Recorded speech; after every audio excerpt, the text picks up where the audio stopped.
Nasa atin ng piling ang ating double gold medalist sa Paris Olympics na si Carlos Yulo.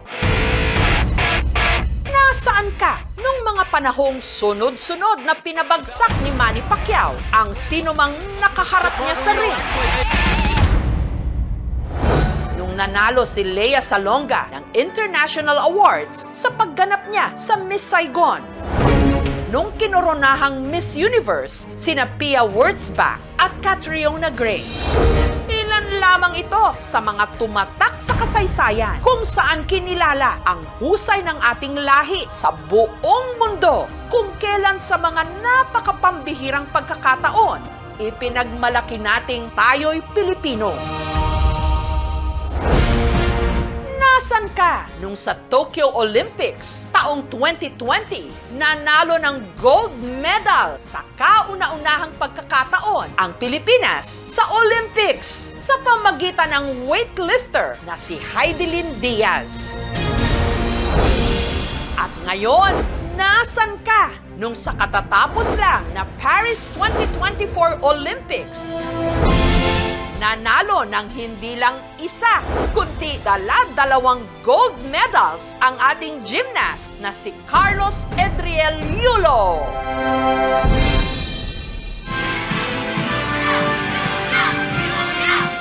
Nitong Martes ng gabi, balik Pilipinas na ang ating Golden Boy kasabay ng ating Olympic bronze medalists na sina Nesty Petesio at Ira Villegas at iba pang mga atletang Pinoy na lumaban sa Paris 2024 Olympics.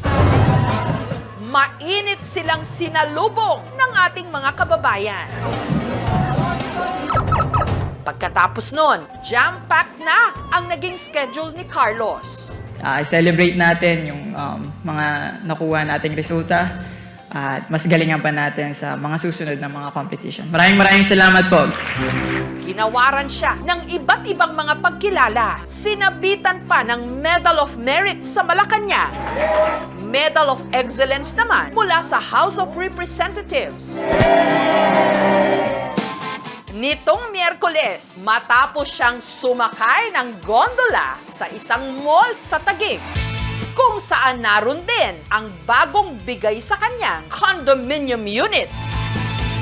Nakapanayam ko ang ating Golden Boy. Unang-una, Kaloy, congratulations! Sa galing naman. Hindi lang isa, dala-dalawa. Ano ba pakiramdam? Share mo naman sa amin. At thank you ha. Thank you sa nagawa mo para sa aming lahat. Sobrang papasasalamat po talaga sa Diyos na di ako sumuko sa lahat ng mga challenges na binigay sa akin ng mundo. At syempre ni God, may mga taong tumulong po sa akin. Talaga, hindi nila ako pinabayaan. Hindi madali ang mga pinagdaanan ni Carlos Yulo bago niya nakamit ang double gold medals sa Paris Olympics halimbawa para siyang dumaan sa butas ng karayom sa preliminary qualification rounds. Hanggang pasok siya sa 3 finals events, ang all-around, vault, at ang kanya raw paborito, ang floor exercise. Sa finals ng all-around, tigil hininga ang sambayanan nung si Carlos nalaglag sa pommel horse. Pero nung una, kinabahan ako kasi nahulog ka pa dun sa pommel horse, di ba? Ano ba nangyari? Nangyayari po talaga siya sa mga competitions and sa trainings din po. All-around competition naman po yun and bilang all-arounder din po na nakita ko na medyo malayo pa ako para makasungkit ng medal sa all-around.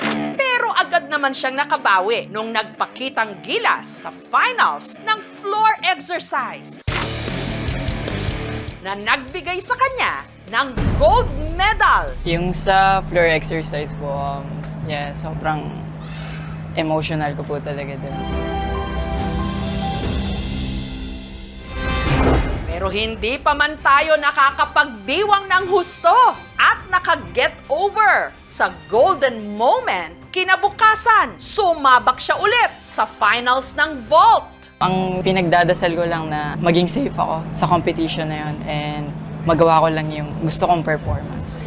Kung saan niya nakamit ang makasaysayan niyang pangalawang gold medal. Yung pangalawa, alam mo na makukuha mo? Yung pangalawang ginto? Sa pangalawang medal po sa vault, unexpected na po talaga yun. Kasi syempre, bonus na yun di ba? Wala na masyadong pressure. Ganun ba yun, Kaloy? As in, wala pong pressure. Nung sa pangalawa na po, relax na po ako noon. Nakatulong po siguro talaga yung nakuha ko na yung gold nung sa floor po. Na release po lahat ng stress, kaba. Nagsaya na lang po ako dati. Like, bonus po talaga yung pangalawang medal. Katangi-tangi siya, hindi lang sa Pilipinas, pati sa Southeast Asia. Kasi ang gymnastics, mahal. Nangangailangan ng malaking space at maraming specialized equipment para mag-train. Pero, Ipinakita sa akin ni Carlos ang dalawa niyang gold medals. po, Alin ba dyan? Alin yung Hindi ko po alam pero Yun ang isa po dito, mahirap. isa po Oo. dito. Pahawak na Yes po, lang. yes po. Okay, so hindi na alam ni Carlos ngayon kung alin yung una niyang gold sa pangalawa. Hindi man lang nila nilagyan ng label. Yes po. Special dito, ito pala parte ng Eiffel Yes po, Tower. yes po. At dahil napagkatuwaan na lang din naman kaming gawa ng meme ni Carlos, heto, totoong gintong medalya na rin ang aking kunwari kakagatin.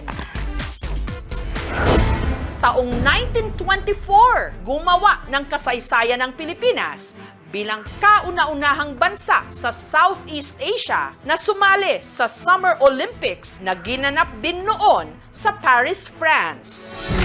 100 taon na nga mula nung ating Olympic debut, muli tayong gumawa ng kasaysayan dito sa nasungkit na double gold medals ni Yulo at ang bronze medals ni Nesty Petesio at Ira Villegas. At bumuhos pa ang mga papremyo kay Yulo. Kung susumahin lahat ng mga makukuha niyang premyo, aabot ng mahigit 100 million pesos na! Mas marami pang mananalo at mas marami pang mabibigyan itong mga ganitong papremyo. Kung ngayon pa lang, pondohan na natin at paghandaan na yung susunod na Olympic. Ano nagbago, Carlos?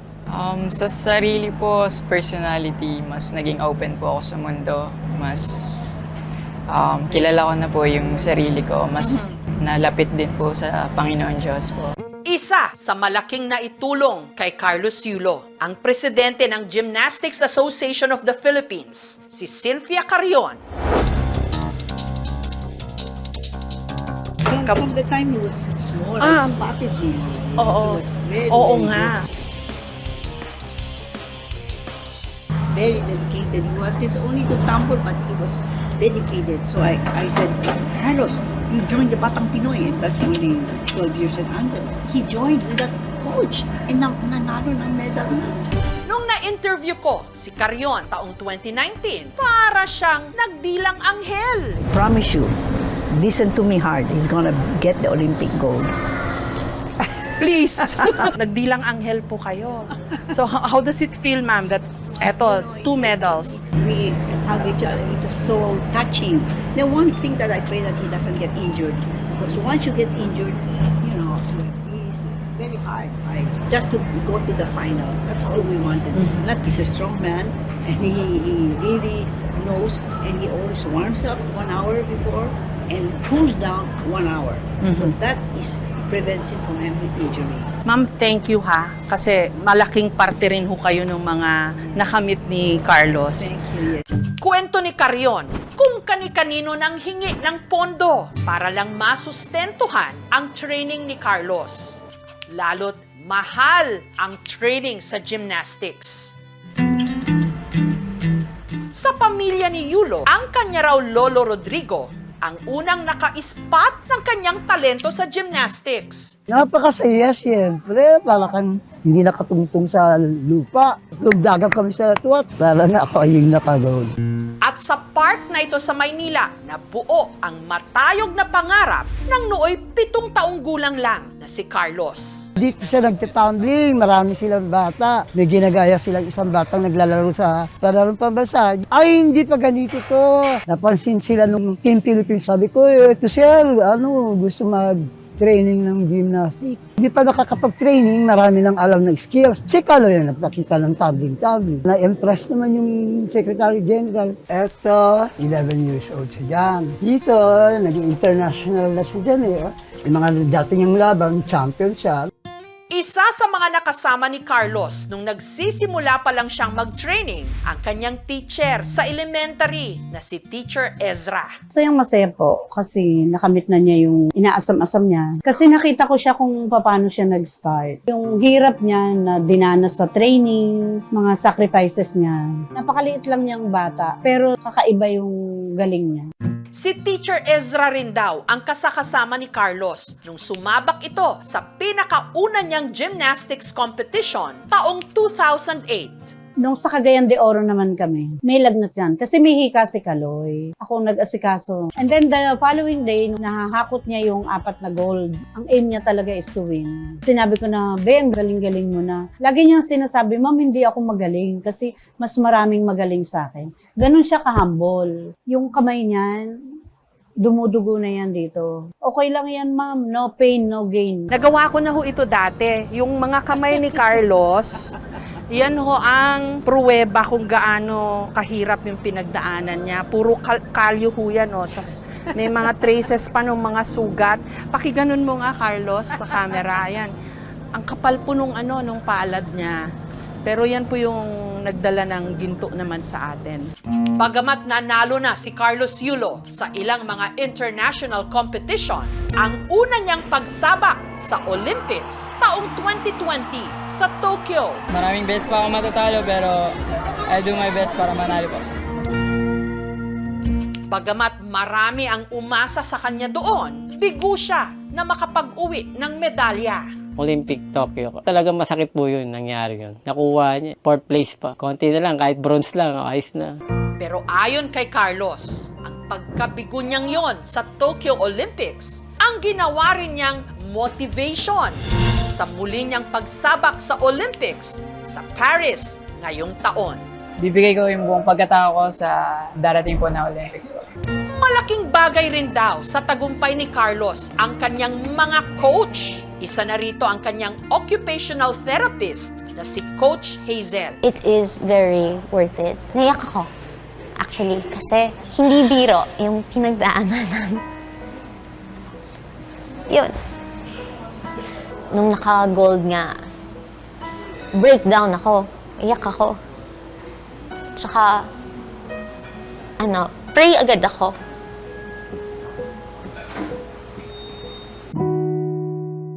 At ang kanyang gymnastics coach na si Coach Aldrin. Nag-iinsayo kami morning and afternoon, 4 times a week. Sa qualification, yung first day of competition, nag-downgrade kami. Kasi kung nagtodo kami, mamaya mag-fall siya. So, hindi siya mag-qualify. Kaya yun ang pinaka-best na move talaga.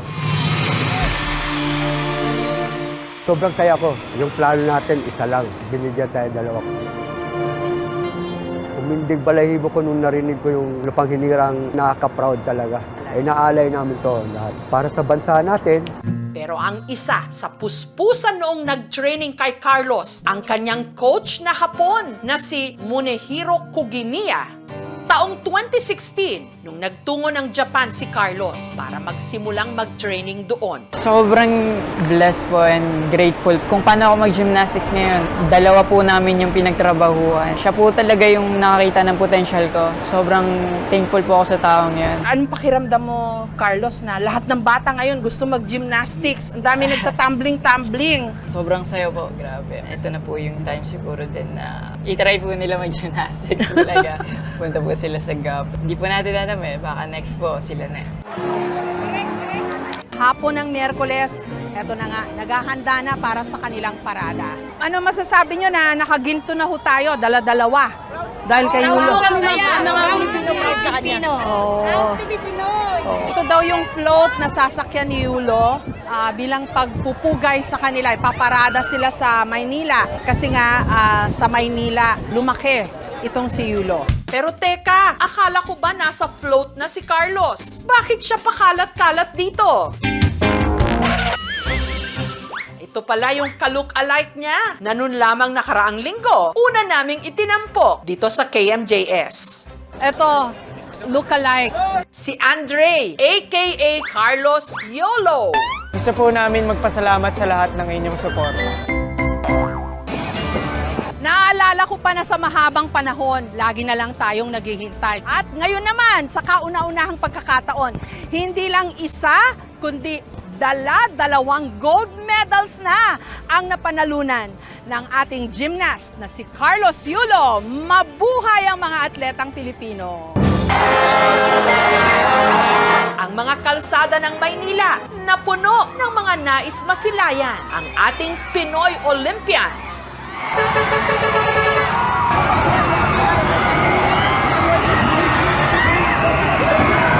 Pero ang isa sa pinaka-pinag-usapan sa parada nung nasilayan ni Carlos ang isang pamilyar na mukha sa dagat ng mga tao. Walang iba kundi ang kanyang Papa Andrew.